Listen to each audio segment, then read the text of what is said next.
हौसले भी किसी हकीम से कम नहीं होते, हौसले भी किसी हकीम से कम नहीं होते, जो हर तकलीफ़ में ताकत की दवा देते हैं। नमस्कार दोस्तों, मैं नकुल कुमार अपने इस यूट्यूब चैनल जिसका नाम है मैथ सॉल्यूशन नेटवर्क पे आपका स्वागत करता हूं। तो दोस्तों, आप अपना हौसला और धैर्य बनाए रखें।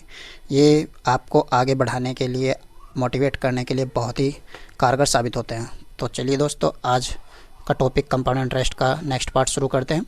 हेडिंग लगा लीजिएगा, based on CI minus SI। आज हम थर्ड ईयर यानी कि तीसरे साल के कंपाउंड इंटरेस्ट और साधारण ब्याज के अंतर पर बेस्ड सवालों को समझेंगे।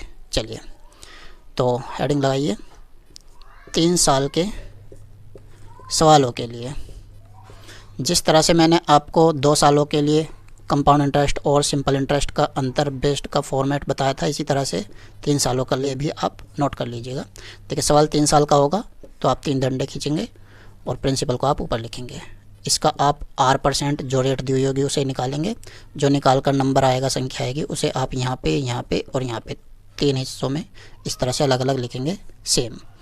उसके बाद फिर से आप इसका R% निकालेंगे। जो भी नंबर आएगा उसे आप एक बार तो यहाँ पर और 2 बार यहाँ पर लिखेंगे।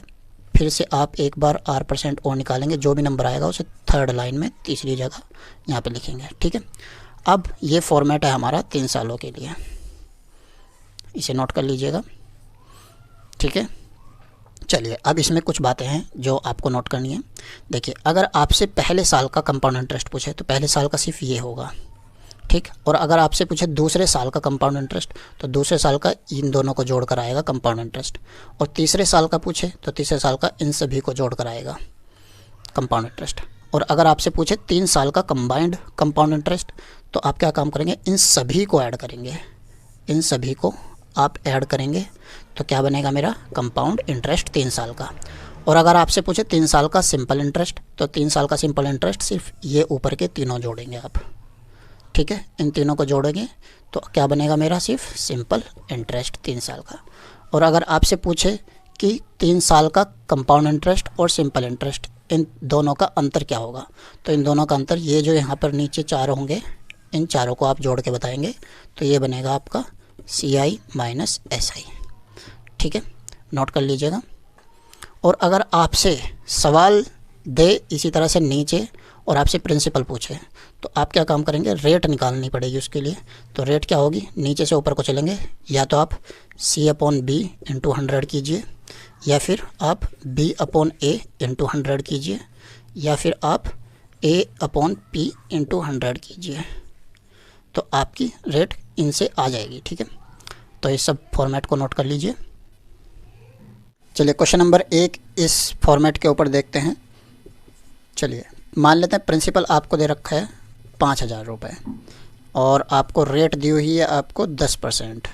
टाइम आपको दे रखा है 3 साल और आपसे पूछा है compound interest minus simple interest, यानी कि चक्रवृद्धि ब्याज और साधारण ब्याज का 3 साल का अंतर बताइए यदि मूलधन 5,000 रुपये है। ठीक है, और दर 10% है। तो चलिए सॉल्यूशन देखते हैं इसका। तो फॉर्मेट क्या था हमारा, प्रिंसिपल को ऊपर लिखेंगे 5,000 को, 3 डंडे इस तरह से खींच लेंगे। 10% कितना होता है, 1/10, तो इसका 1/10 निकालेंगे।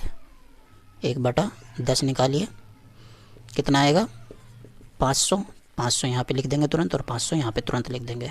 ठीक, उसके बाद फिर से आप 1/10 निकालेंगे, कितना आएगा 50, 50, 50। 3 बार इस तरह से लिखना है, मैंने फॉर्मेट लिखाया था। फिर उसके बाद 1/10 निकालेंगे, फिर से कितना आएगा 5। ठीक है, और आपसे अब पूछा क्या, देखिए अब सवाल सोल्व हो चुका है। आपसे पूछा है 3 साल का कंपाउंड इंटरेस्ट और सिंपल इंटरेस्ट का अंतर। तो अंतर मैंने क्या बताया था आपको, सिर्फ ये नीचे के 4 जोड़ने हैं आपको। तो 50 या 150 तो ये हो गए और 5 ये 155। तो compound interest minus simple interest यानी कि चक्रवृद्धि ब्याज और साधारण ब्याज का अंतर कितना आ गया आपका 155 रुपये। ये इसका आंसर है।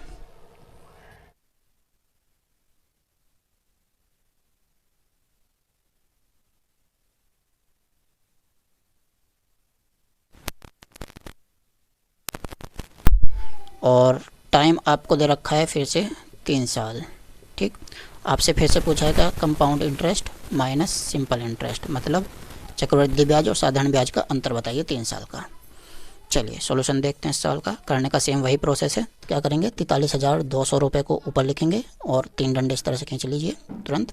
तो 16 सही 2/3% कितना होता है, ये होता है 1/6। तो आप इसका 1/6 निकालेंगे, कितना आएगा, जो भी आएगा यहाँ पे लिखेंगे। 6 सत्ते 42 और 6 दूनी 12, यानी कि 7200। तो 7200 यहाँ पे लिखेंगे तुरंत, 7200 यहाँ पे। चाहे तो आप इन दोनों को मत लिखिए क्योंकि हमें सिर्फ यहाँ से मतलब है। तो आप फिर से 1/6 फिर से निकालेंगे। 7200 का कितना आएगा, 1200। 1200 यहाँ पे लिखेंगे और 1200 तुरंत यहाँ पे लिखेंगे। उसके बाद फिर से आप 1/6 निकालेंगे, इसका कितना आएगा, 6 दूनी 12 यानी कि 200। आपसे पूछा क्या है, compound interest minus simple interest, मतलब चक्रवृद्धि ब्याज और साधारण ब्याज का अंतर। तो इन दोनों का अंतर कहाँ पे होता है, इन दोनों का अंतर होता है सिर्फ यहाँ पर, इन चारों को जोड़कर। ये होता है compound interest minus simple interest. तो 12 36 और 2 38, यानी कि ये कितना आ जाएगा टोटल 3800। यही इसका आंसर है।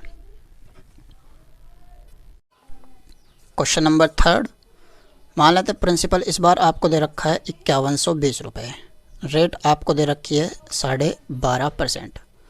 टाइम आपको दे रखा है फिर से 3 साल। ठीक, उसके बाद आपसे पूछा है क्या, compound interest minus simple interest, इन दोनों का अंतर। और उसके बाद आपसे ये भी पूछा है क्या, कंपाउंड इंटरेस्ट भी बताइए। ये सवाल आपके सामने है। चलिए करने का सेम प्रोसेस है। आप क्या काम करेंगे, 5120 रुपये को ऊपर लिखेंगे। सवाल 3 साल का, तो 3 डंडे खींच ले तुरंत। उसके बाद 12.5% कितना होता है, ये होता है 1/8। तो आप इसका 1/8 निकालेंगे, जो भी आएगा उसे आप यहाँ पे लिखेंगे तुरंत। तो कितना आ गया, 64। 64 अट्ठे 512 होता है, तो 640 आएगा। 640 यहाँ पे, 640 यहाँ पे। ठीक, उसके बाद आप फिर से 1/8 और निकालेंगे। इसका कितना आएगा इस बार, 68 64 यानी कि 80 80 80। उसके बाद फिर से आप 1/8 और निकालिए, तो कितना आएगा इस बार 10। अब आपसे पूछा क्या, ये देखिए, सबसे पहले आपसे पूछा है compound interest minus simple interest. तो इन दोनों का अंतर कहाँ पे मिलता है, इन दोनों का अंतर इन चारों को जोड़कर आता है। तो 8 या 24, 240 तो ये हो गया, और 10 50, 250 हो गया ये compound interest minus simple interest, मतलब दोनों का अंतर। उसके बाद आपसे पूछा है कंपाउंड इंटरेस्ट। कंपाउंड इंटरेस्ट मैंने बताया था आपको कि इन सभी को जोड़ कर आएगा। तो 250 तो ये हो गया, और ये सभी और ऐड कर लीजिए। इसमें कितना आ जाएगा, इन सभी को ऐड कर आएगा 2170 रुपये। ये इसका आंसर है। क्वेश्चन नंबर 4, मान लेते प्रिंसिपल इस बार आपको दे रखा है 4000 रुपये। ठीक है, रेट आपको दे रखी है 10%। टाइम आपको फिर से दे रखा है 3 साल। आपसे पूछा है क्या, चक्रवृद्धि ब्याज और साधारण ब्याज का अंतर बताइए क्या होगा। ठीक है, चलिए मान लेते हैं प्रिंसिपल कितना है, 4000 रुपये, ऊपर लिखेंगे। 3 साल का सवाल है तो 3 डंडे खींच लेंगे तुरंत। 10% रेट है, कितना होता है ये 1/10। तो आप 4000 का 1/10 निकालेंगे, कितना आ जाएगा 400 400 400। 3 जगह इस तरह से लिखेंगे। फिर से आप इसका 1/10 निकालेंगे, कितना आएगा इस बार 40 40 40। इस बार इस तरह से लिखेंगे। फिर उसके बाद 1/10 और निकालेंगे इसका 40 का, कितना आएगा 4। अब आपसे पूछा क्या है, compound interest minus simple interest, दोनों का अंतर। तो दोनों का अंतर मैंने बताया था, इन चारों को जोड़ कर आएगा आपका। तो 40 थे 120 और 4 124। तो इसका आंसर कितना आ जाएगा 124। ये इसका आंसर है। क्वेश्चन नंबर 5, मान लेते हैं इस बार आपको कंपाउंड इंटरेस्ट और सिंपल इंटरेस्ट का अंतर दे रखा है, कितना 660 रुपये। उसके बाद रेट आपको दी हुई है 14.2/7%। टाइम आपको दे रखा है 3 साल। आपसे पूछा है प्रिंसिपल कितना है, ये बताना है। चलिए इसको किस तरह से करेंगे, ध्यान से समझेंगे। देखिए सवाल है 3 साल का, तो हमारा फॉर्मेट ये होगा। ठीक है, जब भी प्रिंसिपल पूछे तो हमें नीचे से ऊपर को चलना है। ठीक है, सबसे पहले यहाँ से शुरू करेंगे, लास्ट से 1 मानकर चलेंगे यहाँ पर। ठीक है, उसके बाद रेट कितना है, रेट है हमारा 14.2/7, इससे होता है 1/7। ठीक, उसके बाद अब रेट जो 1/7 है, इसको उलट कर गुना करते हुए चलना है ऊपर की तरफ। तो इसको उलट कर गुना करेंगे पहले, यानी कि 7 की गुना करेंगे। तो यहाँ पर 7 आ जाएगा, यहाँ पर भी और यहाँ पर भी तुरंत 7 लिख लेंगे। उसके बाद यहाँ से यहाँ पहुँचेंगे, 7 की मल्टीप्लाई फिर से होगी 7 49, यहाँ पे भी 49, यहाँ पर भी 49। उसके बाद यहाँ से यहाँ पहुँचेंगे 7 की फिर से मल्टीप्लाई करके, 49 सत्ते 343। ठीक, अब हमें करना क्या है, अब हमें कंपेयर करना है। कंपेयर देखो किससे करनी है, कंपेयर करनी है कंपाउंड इंटरेस्ट और सिंपल इंटरेस्ट के अंतर से। अंतर कितना है यहाँ पर 660, लेकिन अंतर यहाँ पर हमारा कितना आ रहा है, अंतर हमारा ये है 721 और 1 22, यानी कि 22 रुपये हमारा अंतर है। ठीक, लेकिन लाना कितना है 660, तो इसे ही 660 बनाना है मुझे। कितने की मल्टीप्लाई, 30 की मल्टीप्लाई। तो 30 की मल्टीप्लाई यहाँ पर कर देंगे, कितना आ जाएगा, 0 पीछे 3 3 9, 3 चौके 12 और 3 3 और 1 10, यानी कि 10,290 रुपये हमारा प्रिंसिपल आ जाएगा। क्वेश्चन नंबर 6 आपके सामने लिखा हुआ है 10% वार्षिक दर से 3 साल के लिए चक्रवृद्धि ब्याज व साधारण ब्याज का अंतर 620 रुपये है, तो वह धनराशि बताओ। क्वेश्चन नंबर 5 की ही तरह सवाल है। चलिए सॉल्व करते हैं इस सवाल को। देखिए सवाल आपके सामने 3 साल का है, तो आप क्या काम करेंगे, 3 डंडे इस तरह से खींच लेंगे। जब प्रिंसिपल पूछे तो आपको यहाँ से शुरू करना है, शुरुआत में 1 मान के। ठीक, उसके बाद रेट देखते हैं कितना परसेंट है, 10%। 10% का मतलब होता है 1/10। तो जब आपको प्रिंसिपल पूछे तो आप नीचे से ऊपर को चलेंगे, इसको उलट कर गुना करते हुए। तो 1/10 का उल्टा कितना, 10। तो 10 की मल्टीप्लाई आप यहाँ पर करेंगे, कितना आएगा, 10 एकम 10। तो 10 आप तुरंत यहाँ पे और यहाँ पे लिख लेंगे। उसके बाद फिर से आप इसमें 10 की मल्टीप्लाई करके यहाँ पर पहुँचेंगे, 10 धाम 100 हो जाएगा, फिर यहाँ पे 100, यहाँ पे 100। उसके बाद यहाँ से फिर से आप यहाँ पर पहुँचेंगे, 10 की मल्टीप्लाई करके कितना आ जाएगा, 10 धाम 100 धाम 1000, यानी कि 1000 आ गया। उसके बाद अब आप करेंगे कंपेयर। देखिए कंपेयर करने के लिए सबसे पहले यहाँ पर देखेंगे अंतर कितना है दोनों का, चक्रवृद्धि ब्याज और साधारण ब्याज का अंतर कितना बन रहा है हमारा, यहाँ पर बन रहा है ये 31 रुपये।